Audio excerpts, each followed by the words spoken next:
Well, hello, and welcome to Juice Boxes with Robots. My name is Professor Helper. And when did you have time to get an advanced degree? You do not need a degree to call yourself a professor online. All you need is a bow tie and a pair of glasses. Alright, fair enough, I guess. Today we are going to go through our animal alphabet. I'll name one of the 26 letters of the English alphabet and then an animal that starts with that letter. This will allow the less educated of our audience to get a feel for what letters make what sounds. Is this going to take long? I do have a life outside this studio, you know.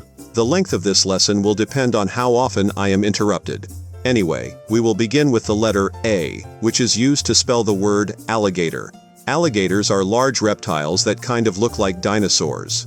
B is for bear, which are both big four-legged mammals and an underwhelming professional football team. C is for cat, America's second favorite pet.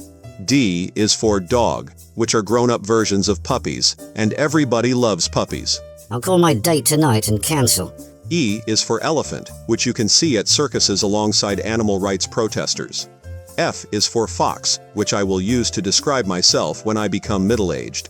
G is for gorilla, who kind of look like extra hairy humans. H is for hippo, which lives in the rivers of Africa. I is for, How about an iguana?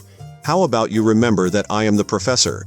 J is for jackrabbit, because I couldn't think of anything else. K is for kangaroo, which hop around on two legs and carry their babies in a pouch, which would be in violation of numerous child protection laws. L is for leopard, which is basically a big spotted kitty.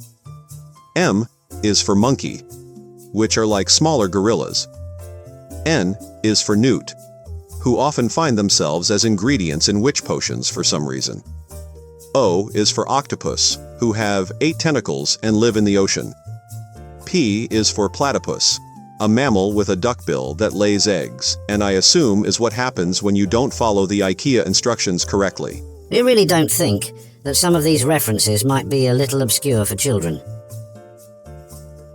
Q is for quail, which are basically smaller, more adorable chickens. R is for rattlesnake, which you should never touch despite having a cute name. S is for shark, which are undoubtedly the coolest fish. T is for tiger, which is a big striped kitty that you should also probably avoid touching if you see one in the wild. U is for unicorn, which may not be real in real life, but is definitely real in our hearts. V is for vulture, who are a little too dark to talk about on a children's show. W is for walrus, who are living their best lives and feel no need to have chiseled abs. X is for X-ray tetra, which was the first thing to pop up when I Googled. Y is for yak, who look like big cows with horns and live in the mountains. And finally, Z, the last letter of the alphabet, is for zebra, because obviously. And there you have it. You now know animals that start with every letter of the alphabet. If you remember which animals go with which letter, you will learn how each one sounds. For the most part. Thank you for joining us for this lesson, and we'll see you next time. Though not really, since we are just looking into a camera.